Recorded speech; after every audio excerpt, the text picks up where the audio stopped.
Assalamualaikum warahmatullahi wabarakatuh semuanya. Kali ini saya akan membahas materi TKA Bahasa Indonesia. Baik ini untuk SD, SMP maupun SMA, materi ini akan digunakan ya, yaitu terkait dengan konjungsi. Saya akan membahas terkait dengan materinya dan juga bagaimana contoh soal terkait dengan TKA. Tapi sebagai catatan, materi ini akan sedikit lebih lama karena materinya cukup banyak. Jadi teman-teman silahkan siapkan catatan, camilan untuk mendengarkan dan juga mencatat. Kalau misal ada yang dibingungkan, bisa tanyakan di kolom komentar atau mengikuti grup belajar TKA, jadi bisa ditanyakan kapanpun. Baik, langsung saja kita mulai materi yang pertama. Lantas, apa itu konjungsi? Nah, teman-teman pasti akan sering mendengar istilah konjungsi, dan konjungsi. Sebenarnya teman-teman, konjungsi itu adalah kata lain dari kata hubung. Berarti maksudnya apa? Berarti maksudnya adalah kata yang digunakan untuk menghubungkan.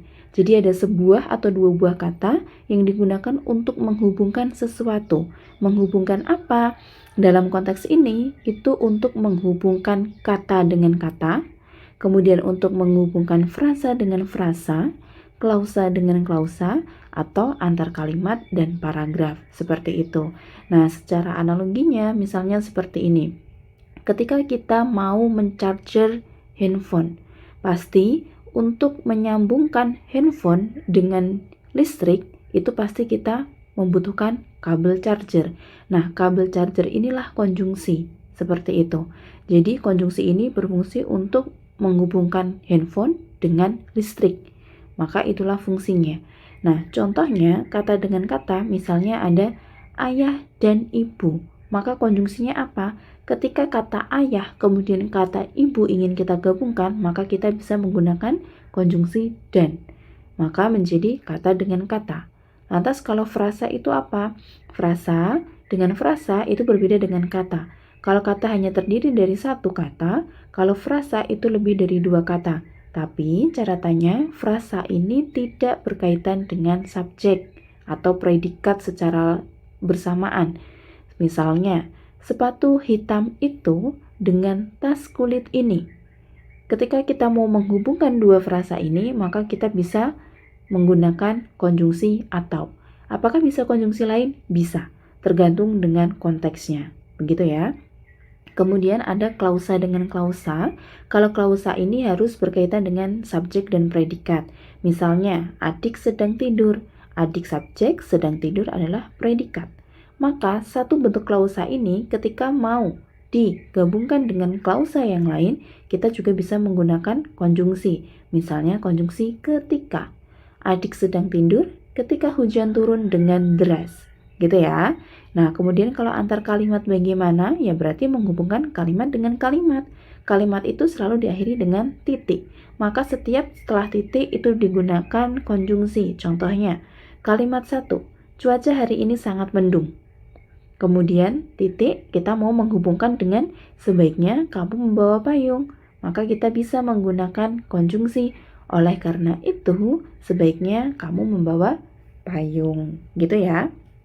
Nah, ini contoh secara sedikit dulu, karena kita akan bedah satu-satu sebenarnya kenapa kok ada dan, ada atau, ada ketika, ada oleh karena itu. Sebenarnya konjungsi ini seperti apa macamnya gitu ya. Nah, teman-teman ini perlu dipelajari, karena di TKA biasanya secara spesifik disebutkan mana konjungsi A, mana konjungsi B.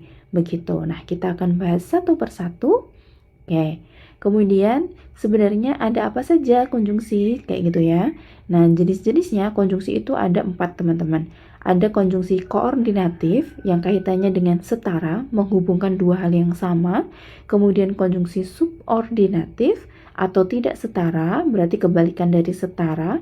Kemudian ada konjungsi antar kalimat yang berfungsi untuk menghubungkan kalimat dengan kalimat. Kemudian ada konjungsi antar paragraf yang menghubungkan paragraf dengan paragraf, gitu ya. Nah, kita bedah satu persatu masing-masing jenis konjungsinya. Yang pertama, kita ada konjungsi kausalitas. Apa itu kausalitas? Kausalitas kata lainnya adalah sebab akibat. Jadi, kalau bertemu dengan konjungsi sebab akibat, maksudnya adalah konjungsi kausalitas. Kalau ketemu konjungsi kausalitas, maka maksudnya adalah sebab akibat. Lantas, konjungsi kausalitas itu fungsinya apa? Nah, sesuai namanya teman-teman, konjungsi kausalitas atau konjungsi sebab akibat, sesuai namanya yaitu berarti dia bisa menghubungkan dua kata, frasa, klausa, dan kalimat yang sifatnya memberikan alasan atau memberikan sebab dan juga akibat. Jadi sebuah kalimat yang konteks kalimatnya itu ada penyebabnya, ada akibatnya, atau ada akibatnya saja, atau ada sebabnya saja, seperti itu. Nah, contoh konjungsi kausalitas itu ada macam-macam, tidak hanya sebab akibat, tetapi ada kata karena, sehingga, menyebabkan, disebabkan, penyebab, oleh karena itu, oleh sebab itu, akibatnya, dan lain-lain. Sebenarnya kata dasarnya sebab akibat. Entah itu mau pakai me, pe, di, itu pokoknya kalau ada sebab akibat berarti dia kausalitas. Plus kata karena dan juga sehingga. Bisa dipahami sampai sini ya. Nah, kita lihat contoh kalimatnya. Misal di sini ada dua klausa. Klausa pertama menyampaikan aku tidak menyukainya. Ini yang pertama. Klausa kedua dia bilang, dia selalu membohongiku. Lantas, konjungsi mana yang cocok di antara semua contoh-contoh konjungsinya? Aku tidak menyukainya, kemudian dia selalu membohongiku. Kita ingin menggabungkan nih keduanya. Berarti kita bisa pakai metode seperti ini. Misalnya, perhatikan kemungkinannya. Aku tidak menyukainya sebab dia selalu membohongiku. Berarti ada alasan kenapa aku nggak suka dia. Alasan aku nggak suka dia sebab dia membohongiku. Berarti ada akibat, ada penyebab. Akibat aku tidak suka sebab penyebabnya dia membohongiku. Gitu ya. Bisa nggak pakai karena? Bisa. Aku tidak menyukainya karena dia selalu membohongiku. Atau aku tidak menyukainya akibat dia selalu membohongiku. Jadi, mau mana yang digunakan itu bisa. Tergantung konteksnya, karena penggunaannya sama. Bedanya sebab karena akibat ini bisa digunakan ketika kita punya alasan terkait apa yang sudah terjadi atau apa yang akan terjadi. Begitu ya. Kemudian kita lihat contoh ketika penyebabnya di depan, akibatnya di belakang. Misal, kita balik kalimat tadi. Dia selalu membohongiku sehingga aku tidak menyukainya. Jadi penggunaan sehingga ini akibatnya di belakang. Beda dengan sebab karena akibat itu bisa di depan, gitu ya. Kemudian dia selalu membohongiku menyebabkan aku tidak menyukainya. Jadi posisinya sebabnya di depan, akibatnya di belakang. Inilah konjungsi kausalitas. Kemudian kita lanjutkan ke konjungsi yang selanjutnya, yaitu ada konjungsi syarat. Ingat, konjungsi syarat berarti kata hubung syarat. Kata hubung yang gimana? Berarti yang digunakan untuk kalimat, untuk kata, untuk frasa yang berkonteks syarat, memiliki syarat. Nah, contoh konjungsi syarat ada apa? Ada apabila, jika, asalkan, jikalau, kalau, dan manakala. Jadi ini perlu diingat-ingat ya, konteksnya syarat. Contoh, Mama tidak akan mengajakmu pergi jika kamu tidak mandi. Berarti syaratnya dia harus mandi agar diajak pergi. Kan seperti itu. Maka kalimat ini memiliki suatu syarat. Contoh lagi, kamu boleh pergi asalkan sudah membersihkan kamar. Jadi ada syaratnya nih, kamu boleh pergi asal sudah membersihkan kamar. Begitupun juga yang ketiga, ibu tidak akan memaafkanmu kalau kamu tidak mau berubah. Berarti ada syarat bahwa kamu akan dimaafkan kalau kamu berubah. Jadi kalau konteksnya bersyarat seperti ini terkait dengan sesuatu, maka itu menggunakan konjungsi syarat. Konjungsinya adalah kata jika, asalkan, dan kalau. Jadi ini benar-benar harus dihafalkan, benar-benar harus diingat. Karena kita tidak bisa asal menebak, oh sudah itu konjungsi bukan. Gitu ya. Jadi harus dibedakan mana konjungsi, mana kata kerja, mana subjek, mana keterangan, seperti itu.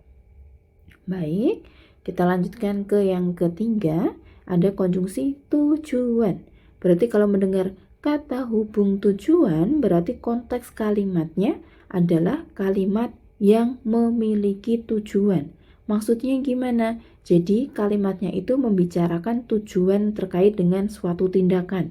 Entah itu acara, entah itu tujuan ke suatu tempat, seperti itu. Nah, contoh konjungsi tujuannya itu ada kata untuk, supaya, agar, dan biar. Ini perlu diingat. Contoh kalimatnya misalnya, ibu memberitahumu agar kamu selamat. Jadi ada tujuannya. Kenapa ibu memberitahu? Tujuan ibu memberitahu agar kamu selamat. Berarti tujuannya kamu selamat. Konjungsinya apa? Kata agar. Karena kalau kita cuma berhenti ibu memberitahumu titik, itu berarti hanya memberitahu saja, menyatakan bahwa ibu memberitahu, tidak ada tujuannya. Tapi kalau ibu memberitahumu agar kamu selamat, maka itu tujuan. Begitu ya. Kemudian yang kedua, aku rajin belajar. Untuk apa? Kan pertanyaannya seperti itu. Supaya mendapatkan nilai bagus. Jadi mudahnya seperti itu. Kemudian aku membersihkan rumah. Kenapa kamu membersihkan rumah? Biar ibu tidak kelelahan. Jadi ada tujuan terkait dengan suatu tindakan. Begitu ya, semoga bisa dipahami. Kita lanjutkan ke konjungsi penambahan. Ini adalah konjungsi yang sering sekali dilupakan, dilewatkan karena sering digunakan. Saking seringnya digunakan, kita sampai lupa bahwa dia adalah konjungsi. Kenapa? Konjungsi penambahan ini fungsinya untuk menambahkan dua kata, dua frasa, atau dua klausa. Atau menjadikan satu kalimat, sebuah frasa, sebuah klausa, ataupun sebuah kata. Gitu. Dan itu fungsinya untuk menambahkan informasi. Contoh konjungsinya ada 3. Dan, juga, serta. Jadi sering banget kan kita menggunakan kata dan, kata juga, kata serta, tapi kita lupa bahwa dia adalah konjungsi yang fungsinya menambahkan. Misal, aku suka jeruk. Dia baru menyebutkan satu, dia suka jeruk. Kemudian ditanya, hanya jeruk? Terus dijawab, aku suka jeruk dan pisang. Maka pisang ini menambahkan si jeruk. Ketika mau menambahkan pisang, kita bisa menggunakan dan. Kenapa kok nggak bisa kausalitas? Misalnya kita pakai karena. Aku suka jeruk karena pisang. Itu tidak make sense atau tidak masuk akal. Karena fungsinya bukan sebab akibat, tapi fungsinya ingin menambahkan apa yang dia suka. Maka, aku suka jeruk dan pisang. Jadi, yang ditambahkan adalah jeruk plus pisang. Gitu ya. Bisa juga kita menggunakan misalnya, dia belajar matematika serta bahasa Indonesia. Nah, bedanya dengan dan itu satu hal dengan satu hal yang lain. Tapi kalau kata serta, itu melakukan bersamaan. Oke? Itu melakukan bersamaan, misalnya dia belajar matematika serta bahasa Indonesia. Berarti dia sedang belajar matematika serta bahasa Indonesia. Ada dua hal. Gitu ya. Sama halnya dengan yang ketiga, dia anak pintar juga baik hati. Nah, dia anak pintar nih. Kemudian selain pintar apa lagi? Dia pintar juga baik hati. Jadi selain pintar dia baik hati. Maka ada penggabungan penambahan terkait dengan pintar dan baik hati. Semoga bisa dipahami. Kita lanjutkan ke konjungsi perbandingan. Nah, konjungsi perbandingan. Kalau dipikir ini kata hubung berarti yang membandingkan. Membandingkan apa? Karena konjungsi itu kata, frasa, klausa, ya berarti fungsinya adalah kata hubung untuk membandingkan hal-hal tersebut. Entah membandingkan hal yang sama atau membandingkan hal yang berbeda. Begitu ya. Contohnya apa? Ada sedikit banyak ini ya. Ada alih-alih, daripada, ibarat, laksana, seakan-akan, sebagai, sebagaimana, seolah-olah, seperti. Jadi fungsinya memang untuk membandingkan dua hal. Entah dua hal yang sama atau dua hal yang berbeda. Contoh, kalau dua hal yang sama, aku lebih menyukai apel daripada jeruk. Kenapa ini dua hal yang sama? Karena apel dan jeruk sama-sama buah. Oke? Tapi dia dibandingkan bahwa buah yang kusuka adalah apel ketimbang jeruk gitu secara non formalnya. Jadi aku lebih suka apel daripada jeruk. Ini dua hal yang setara atau sama. Nah, yang tidak setara gimana? Misalnya, yang kedua, wajahnya sungguh indah, bagaikan rembulan di malam yang gelap. Ini membandingkan tapi tujuannya untuk menyamakan. Membandingkan antara wajah dengan rembulan tapi tujuannya untuk menyamakan bahwa wajah dan rembulan itu sama. Wajah itu manusia, rembulan itu benda atau objek. Berarti kan ini dua hal yang berbeda. Membandingkan dua hal yang berbeda. Sama halnya yang ketiga, Adele terlihat sangat marah, ibarat bom atom yang siap meledak. Berarti Adele ini, kemarahan Adele dibandingkan dengan bom atom. Tapi perbandingannya ini tujuannya untuk menyamakan. Membandingkan antara manusia dengan bom. Ya, itu menyamakan bahwa keduanya itu sama, yaitu terkait dengan meledak. Gitu ya, kalau bingung bisa di stop dulu karena ini sudah berjalan 15 menit gitu ya. Bisa kalian makan dulu, nyemil dulu, kemudian kita lanjutkan ke konjungsi berikutnya. Nah, ini juga selalu keluar kemarin di tryout soal-soal DIY terutama terkait dengan konjungsi kronologis. Sesuai namanya juga teman-teman, kronologis. Jika teman-teman mendengar kata kronologis kan biasanya seperti ini. Kok dia bisa jatuh? Kronologisnya gimana? Atau kok dia bisa jatuh? Ceritanya gimana? Nah, ketika menjelaskan ceritanya gimana, pastikan kita menjelaskan dari awal sampai akhir. Tahapan pertamanya apa? Langkah pertamanya apa? Kemudian seterusnya apa? Dan akhirnya bagaimana sampai dia jatuh, kan seperti itu. Nah, itulah yang dinamakan kronologis. Berarti kronologis ini fungsinya untuk menyatakan suatu kejadian atau peristiwa secara urut, ya. Jadi untuk urutan peristiwa atau kejadian.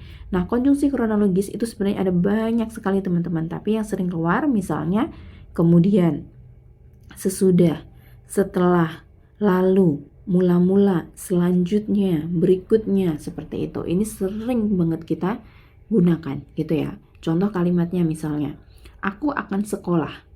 Kalau kita berhenti di sini, berarti hanya menginfokan bahwa dia akan pergi ke sekolah.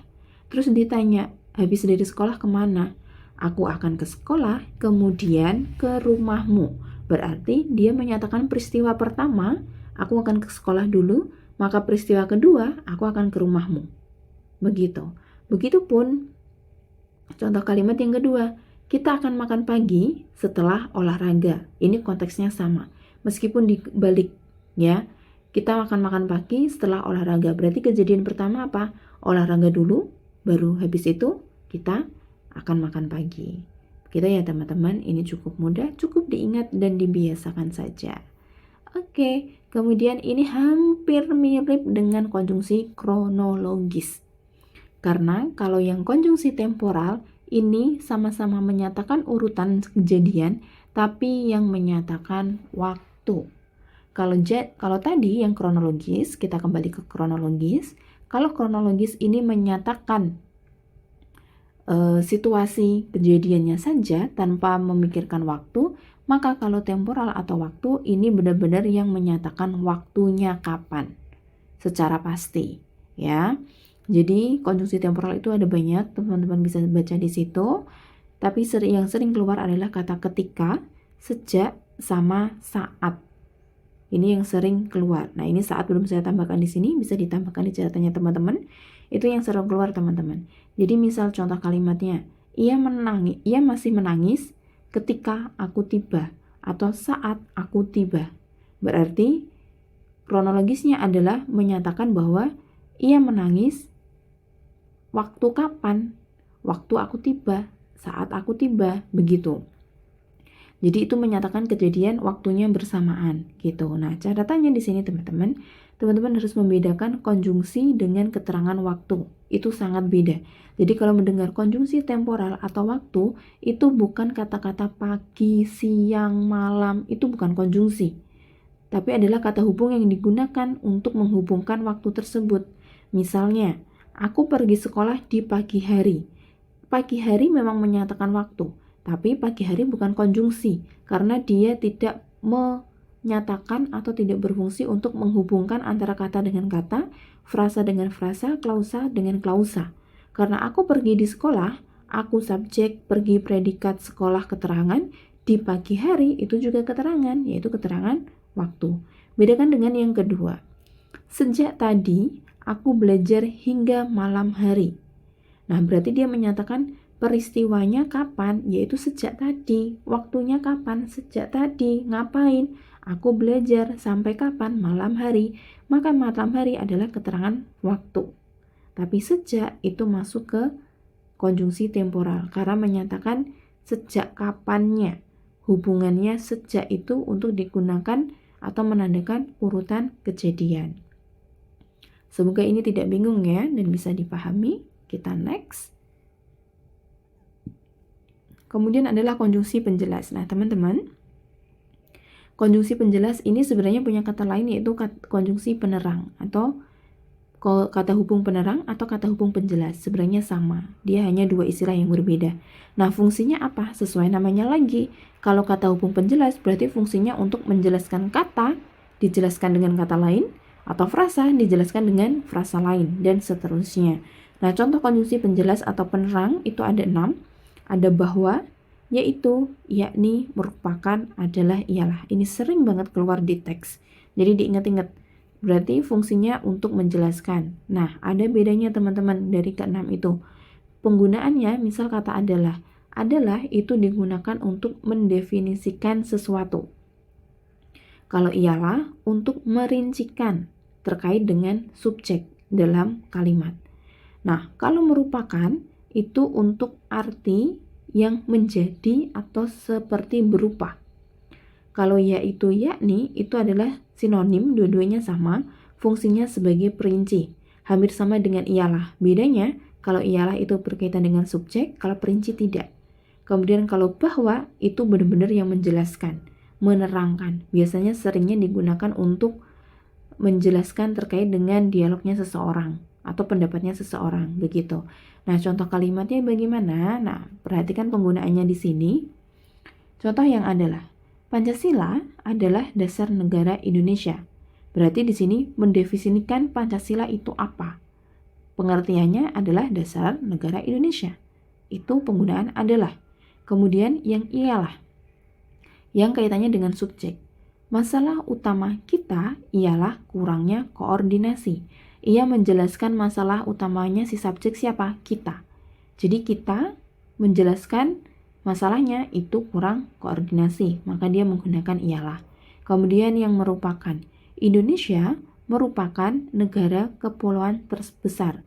Kenapa kok tidak pakai adalah? Kalau pakai adalah, maka adalah pengertian Indonesia. Indonesia adalah negara di mana? Itu pengertian Indonesia. Tapi kalau fungsinya sebagai menjadi atau sebagai berupa, jadi kita bisa menggantikan seperti ini. Indonesia menjadi negara kepulauan terbesar. Maka itu bisa menggunakan merupakan. Bisa dipahami ya perbedaannya di sini. Terus ada perbedaan yaitu yakni. Misalnya ada 3 warna primer, yaitu merah, kuning, dan biru. Bisa dipahami bedanya dengan ialah. Kalau ialah untuk merincikan si kita, tapi kalau yaitu yakni untuk objek. Ada 3 warna primer. Nah, rinciannya 3 warna primer ini apa? Ternyata ada merah, kuning, dan biru. Gitu ya.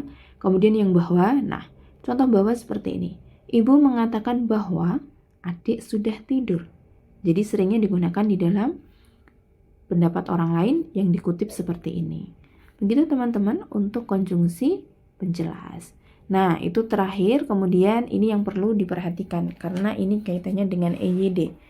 Untuk menulis konjungsi, itu ada aturannya. Ada aturan penulisan konjungsi. Aturannya apa? Yang pertama, terdapat konjungsi-konjungsi ketika ditulis itu harus didahului koma atau harus diikuti dengan koma. Jadi komanya di depan baru konjungsi. Koma dulu baru konjungsi. Contohnya apa? Ada 4 teman-teman. Ini biasa saya singkat menjadi SMPT.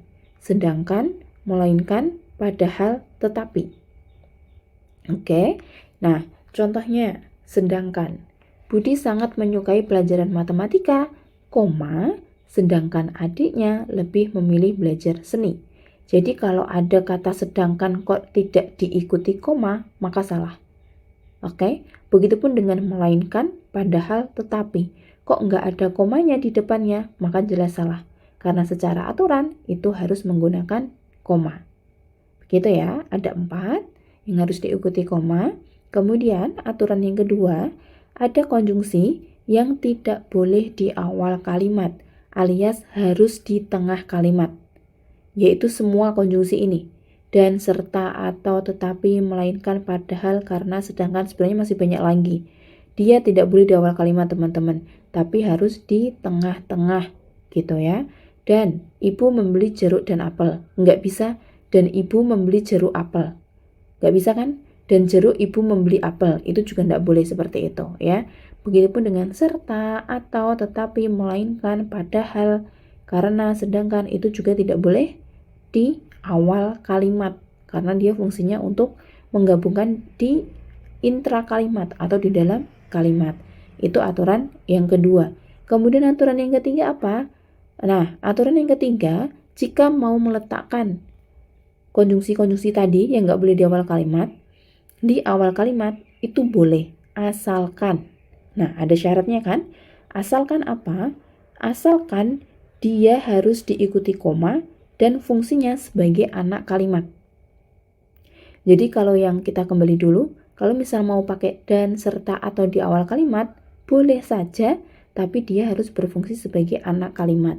Nah, ini teman-teman harus mempelajari dulu, apa itu anak kalimat, apa itu induk kalimat, karena dua ini saling berkaitan.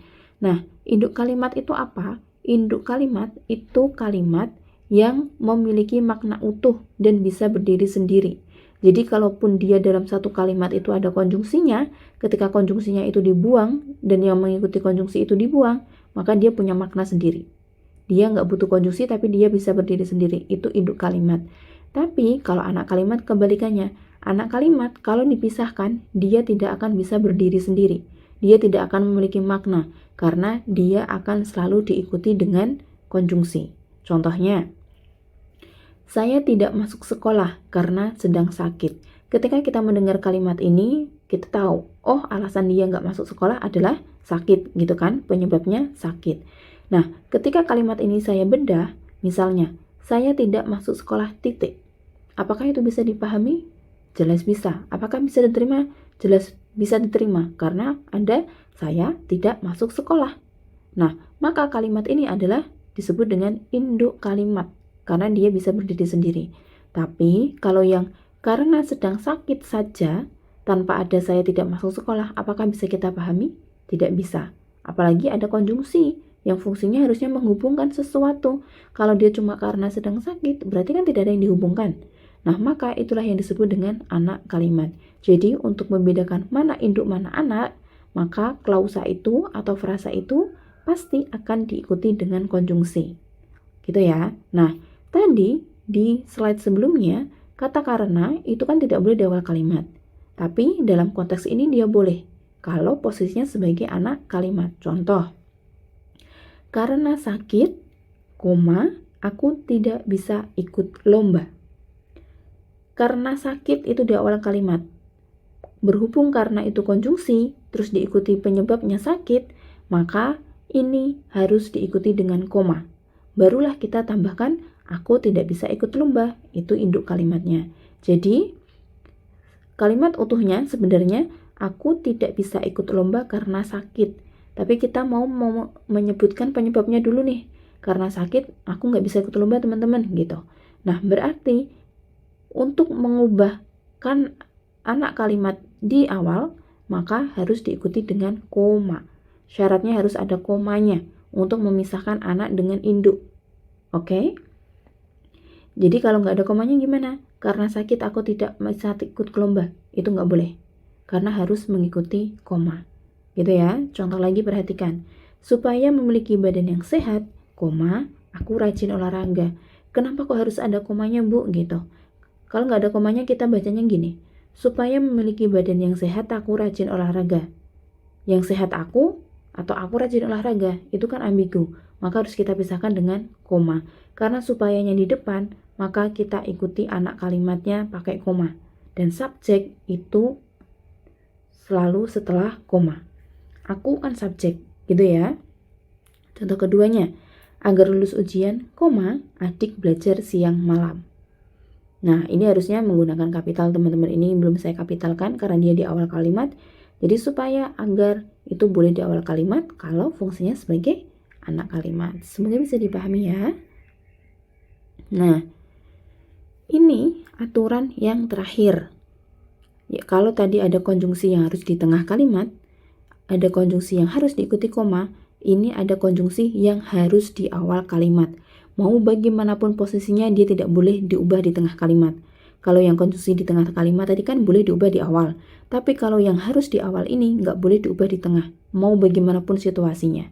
Jadi contohnya, hujan turun deras, titik. Namun, koma, ia tetap berangkat. Karena namun itu tidak boleh di awal, tidak boleh di awal. Namun itu tidak boleh di tengah kalimat, melainkan harus di awal kalimat. Tapi kalau contoh yang kedua, hujan turun deras namun koma, ia tetap berangkat. Itu salah. Karena namun tidak boleh di tengah kalimat, melainkan harus di awal kalimat. Begitu teman-teman untuk pembahasan konjungsi, semoga bisa dipahami. Nah, sekarang kita masuk ke soal dan pembahasan. Nanti teman-teman bisa bantu jawab dulu, bisa di stop dulu videonya untuk menjawab, kemudian kita bahas gitu ya. Nah, soal pertama ini disajikan satu paragraf. Kemudian ditanyakan kalimat yang menyatakan sebab akibat dan pertentangan. Nah, berarti teman-teman harus cari konjungsi sebab akibat sama pertentangan itu bagaimana.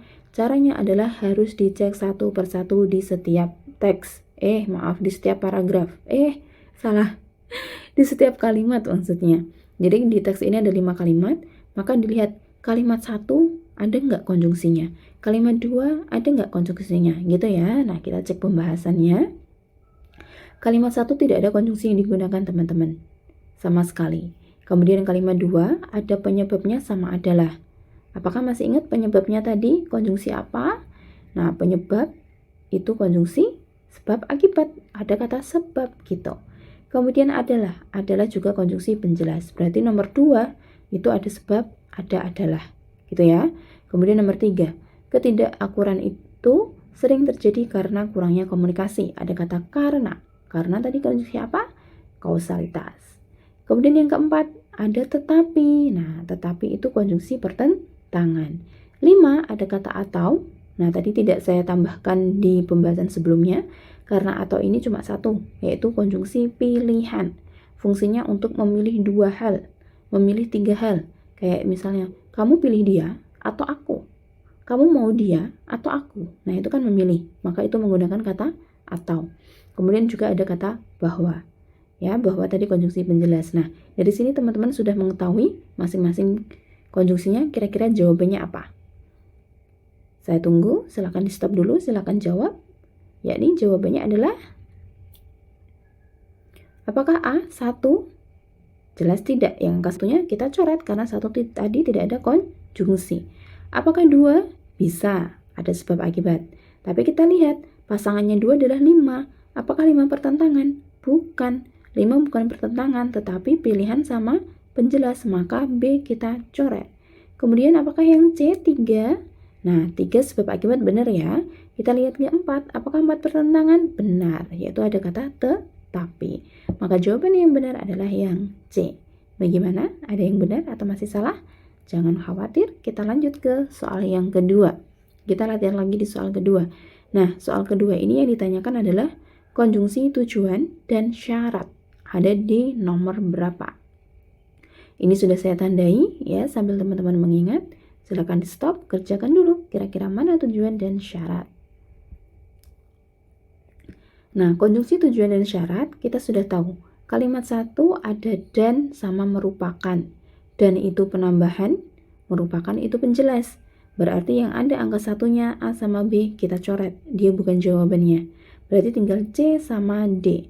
Kita lihat yang nomor 2. Nomor 2 ada kata seperti sama dan. Dan penambahan seperti tadi, konjungsi perbandingan. Jelas 2 bukan, maka jawabannya adalah 3 dan 4. Ada kata agar, tujuan, dan apabila, itu syarat. Begitu teman-teman untuk pembahasan konjungsi kali ini. Cukup panjang ya, 30 menit lebih, semoga bisa dipahami. Kalau masih ada yang dibingungkan, silahkan ditanyakan bebas kapanpun teman-teman. Semoga bisa membantu dan TKA kalian semuanya sukses. Demikian dari saya, terima kasih, sukses selalu. Saya akhiri, wassalamualaikum warahmatullahi wabarakatuh.